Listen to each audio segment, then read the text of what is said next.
Ibu ini ada testimoni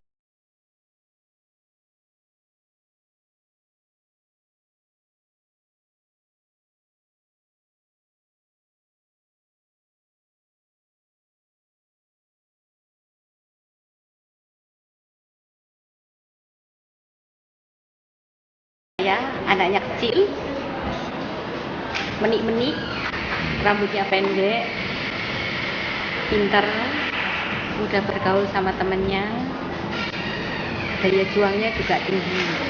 Kalau saya ingatnya ya baik ya, Bu Retno itu ya baik, anaknya ya biasa ya, enggak belajar ya sungguh-sungguh, minta tolong diajarin ya telaten, datang terus karena punya kemauan yang tinggi, jadi dia ya tidak pernah absen. Ya saya ngajari anak seperti itu suka apa.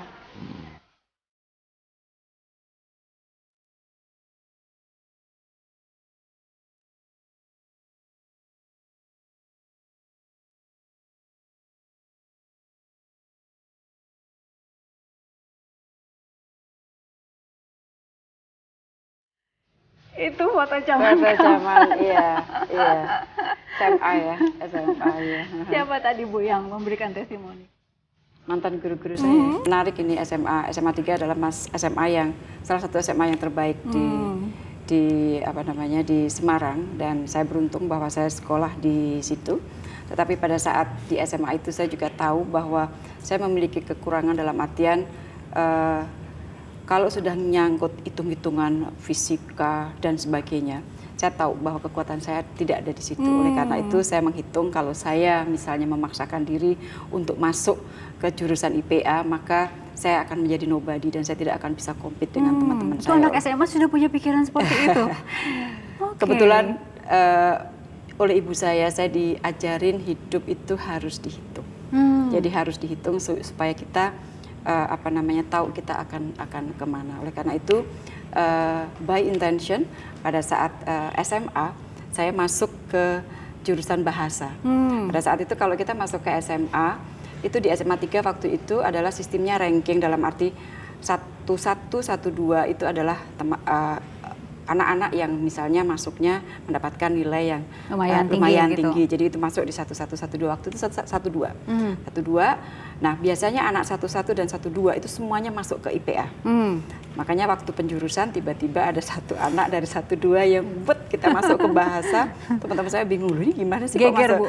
Geger. Tapi oke, saya jalani dan saya selalu menjalankan semuanya dengan hati, sepenuh hati. Tidak pernah main-main, tidak pernah ini. Oleh karena itu alhamdulillah hasilnya baik dari dari SD sampai perguruan tinggi. Kalau misalnya kita dulu masih ada sistem ranking ya, alhamdulillah selalu. Luar biasa, itu menjadi kebanggaan dan bisa cerita ke anak-anak jadi contoh gitu ya Bu ya biasanya gitu. Nah, tadi itu kan mengatakan bahwa anaknya kecil, pinter. Dari dulu berarti memang Ibu sudah menjadi hitungan ya Bu ya? Baru tahu dari Ibu Guru tadi. Ibu Gurunya baru dengar sekarang. Tahu, iya. Nah, ketika Ibu akhirnya ada hitung-hitungan, tadi kata Ibu kan ada hitungan, dan kemudian kalau masuk di IPA menjadi nobody gitu. Akhirnya pilih ke bahasa itu memang dengan keinginan sendiri. Tidak ada dorongan dari orang tua. Ya, nggak ada. Jadi bapak ibu saya itu adalah orang tua yang sangat demokratis ya. Jadi dalam artian beliau tidak pernah menentukan kita akan kemana, kita harus kemana dan sebagainya. Oleh karena itu ibu saya selalu mengatakan bahwa kamu hitung kekuatan kamu ada di mana, kelemahan kamu ada di mana, dan kamu putuskan kamu akan kemana. Oleh karena itu pada saat SMA itu sebenarnya saya sudah pengen menjadi diplomat. Sudah dari SMA berarti itu? Iya, karena tertarik dari ya anak SMA yang malam kita lihat ada Dunia Dalam Berita. Waktu itu TVRI kan, pukul 9 itu Dunia Dalam Berita kita lihat dan sebagainya. Dan tentunya di dalam Dunia Dalam Berita itu ada berita mengenai masalah bagaimana perundingan, bagaimana meeting di PBB dan sebagainya yang menjadikan saya tertarik. Oleh karena itu tujuan saya adalah masuk di jurusan hubungan internasional. Oleh karena itu di Undip nggak ada. Oleh karena itu saya sudah menghitung, oke, yang terdekat dengan Semarang adalah Jogja. dan saya ingin masuk ke Universitas Gadjah Mada, dan kemudian saya lihat jurusan apa saja yang boleh masuk mengambil hubungan internasional dan bahasa kan bisa, waktu itu masih ada jurusan bahasa. Saya masuk melalui jurusan bahasa dan seterusnya saya masuk ke Universitas Gadjah Mada di jurusan hubungan internasional. Itu juga tanpa dorongan dari orang tua, jadi memang udah hitungan-hitungan ibu melihat dunia dalam berita ingin masuk ke sana. Iya. Dan dari ibu kan Semarang ya, kemudian di Jogja begitu. Itu harus in the cost. Pernah ada yang melarang katanya Bu ya?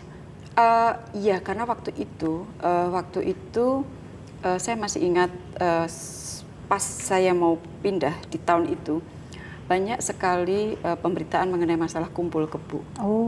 Waktu itu di Yogyakarta lagi seru-serunya pemberitaan mengenai masalah kumpul kebo. Nah kemudian saya memiliki bude. Bude saya itu sebenarnya Ibu Suswan. Dalam artian bude dan ibu saya itu hamil pada saat yang sama. Saya dengan sepupu saya itu hanya beda September, Oktober, November, 3 bulan. Sehingga kalau ibu saya misalnya harus pergi nonton bioskop dan sebagainya, saya dititipkan ke bude saya. Saya diberikan ASI oleh bude saya dan sebagainya. Nah, pada saat saya mau pindah karena saya perempuan, saya anak nomor 1 dan sebagainya, bude saya almarhum pernah menyampaikan kepada ibu saya bahwa Mbok jangan anaknya dilepas ke Jogja. Jogja itu sedang ada isu begini.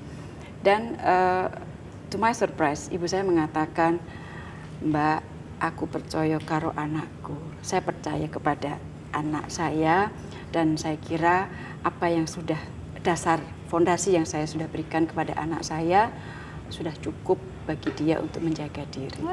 Jadi kemudian setelah itu saya dilepas dan saya diantar oleh ibu saya dan saya diantar oleh bude saya.